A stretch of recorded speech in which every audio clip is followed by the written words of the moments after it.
What's up, everybody? Happy Wednesday. Um, okay, today's episode of General Hospital was amazing. It was pretty good, actually. Uh, who the hell do I start with in this episode? Okay, so Roger Howarth. I don't know who he is playing. Anyway, I'm just gonna call him RH. For now until the big reveal.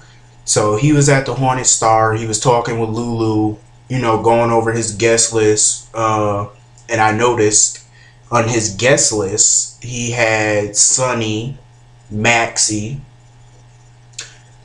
He had Sonny, Maxie, and Carly and Elizabeth's name on that list. What I don't get is why the fuck is he inviting Elizabeth for? Why invite Elizabeth? I don't understand why is he inviting Elizabeth to this party. But anyway, so he like him and Lulu were talking and stuff, and she had to sign some papers or whatever for the liquor, and she couldn't remember how to spell her married name, Falconeri. She didn't know how to spell Falconeri, so she just put her maiden name, and she wanted to know what his name was, but he kind of jumped up at her like, and he didn't want to tell her his name until the party. He didn't want anybody to know his name until the party. So he told her that he would pay her in cash.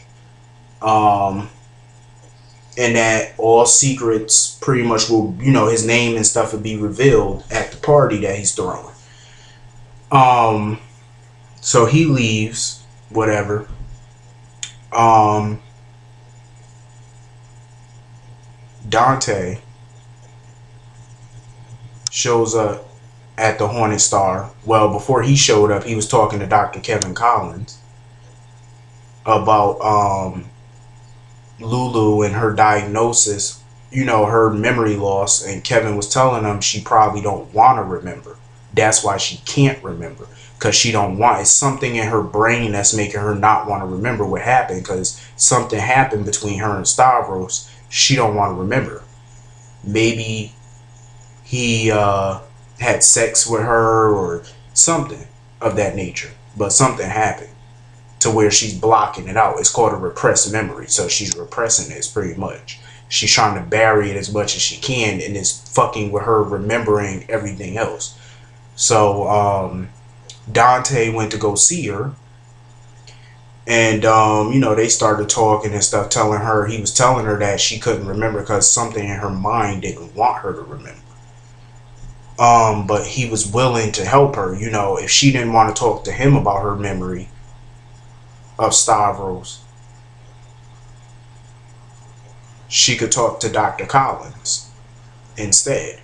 Which I agree, I think she should. If she don't want to talk to Dante about it, then talk to a therapist about it. That's the best way to go. So, anyway, Lucy Coe is officially a fucking tour guide now. She's running around the pier talking about the experience of the Stephen Clay experience. I'm like, this chick.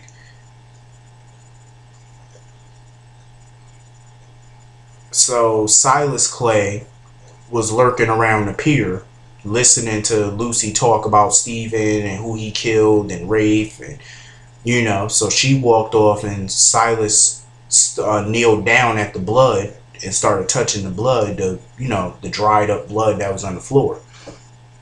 And Roger Howarth walks up, which was kind of funny to see the two of them looking at each other and stuff. So he was sitting at the pier looking at his iPad or whatever, Roger Howarth, adding more names to his guest list.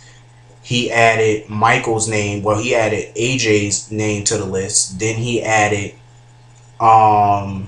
Michael to the list. And then he added Sam to the list. I don't know what the hell is going to happen at this party, but something tell me it's going to be a night to remember. Trust. So, he's adding people's name to the list. Anyway, speaking of Michael, he's at the apartment or whatever, and Morgan and Kiki were there having sex in his fucking bed, and he told Morgan straight up, you can stay, but Kiki got to get the fuck out. And I agree with him. I'm like, first of all, neither one of them are paying rent. Michael has to sit there and listen to them having sex in his bed. Are you kidding me? Kick them the fuck up out, because I would have threw him out. Fuck that. That's his apartment. He's the only one in there paying bills. They're not paying no bills. Kick them out. Kiki need to go. Point blank. She's so rude, so arrogant, and eating up his food. I'm like, nah, you got the roll. So anyway, they get a knock at the door. It's Carly with donuts, because you know she met up with Elizabeth or whatever earlier at the cafe, at the diner. And Elizabeth was talking to her about Michael and Morgan, but Carly thought that she was trying to talk to her about her sleeping with AJ. But that wasn't the case. Carly almost kind of spilled the beans on that. But anyway, so she shows up to the apartment, and Morgan was begging Michael not to open the door so that way they could hide Kiki, because he didn't want Carly giving Kiki the third degree. So Michael said, fuck that, pretty much, and opened the door and introduced Kiki. And you can see the look on Carly's face. Oh, trust me, she wanted to drop them donuts and smack this bitch. So she walk up in there all hostile and attitude like only Carly can have. And, pretty much just throwing around so much shade. And Morgan trying to defend Kiki or whatever. And, Kiki talking about, well, despite your mother's opinions of me. I'm like, I don't know who she thinks she is, getting an attitude with Carly. Carly put her hands up behind her head like this, like she wanted to snatch this bitch bald. I was hoping Carly would have snatched that fucking weave or whatever, her real hair or whatever. Snatched that shit and dragged that bitch about that apartment. Carly was spazzing on Morgan and Michael too, because she was pissed. I think she should be more mad at Morgan. Why are you pissed at Michael? Talking about because Michael shouldn't have let her stay there or whatever. First of all, Michael's a nice guy. You know what I mean? He's not the type of person just throw you out on the street or slam a door in your face. He's too nice. Hence the reason why he let them use the bed. But I can understand where Carly coming from. Like, she already don't like this chick. But she knows that the more she keeps pushing, she knows Morgan gonna end up running away back to New York. And that's bad because, Sonny's enemies are in New York, are in the city and stuff.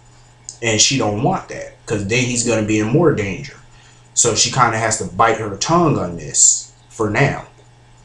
And trust me, it is for now, because Carly's a Hellcat. So Carly going to get somebody's ass, I'm telling you. I know Carly wants to slice this bitch. So Carly storms out, and she tells Michael to make sure he keep an eye on this chick, because, Carly don't trust her for a minute. So, keep an eye on Kiki.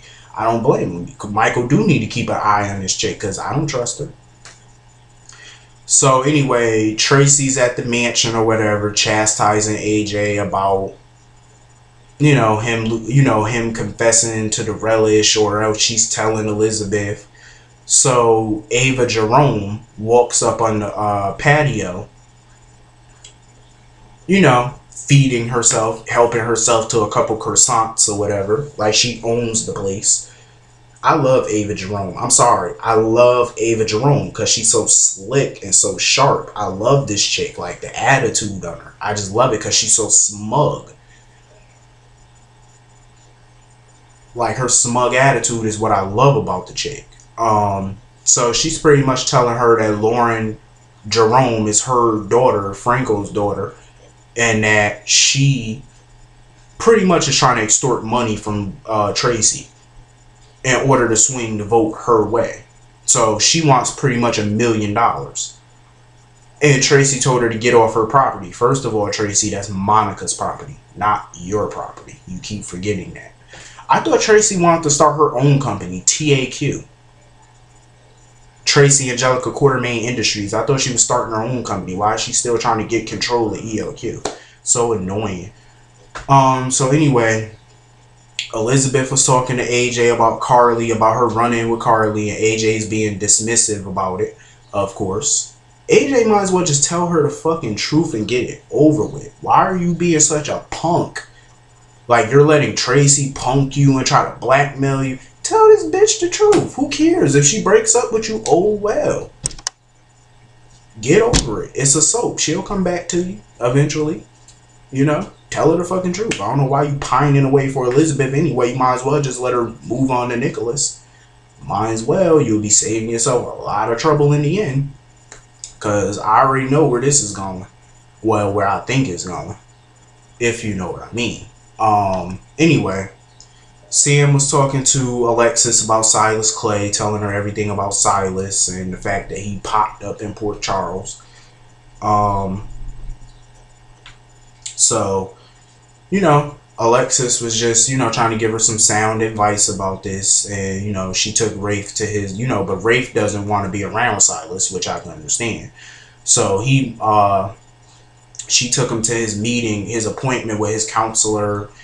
And when Silas walked into the cafe, to the diner, Lucy Coe was all in defense because she thought he was Stephen Clay, and she was about to stab him again.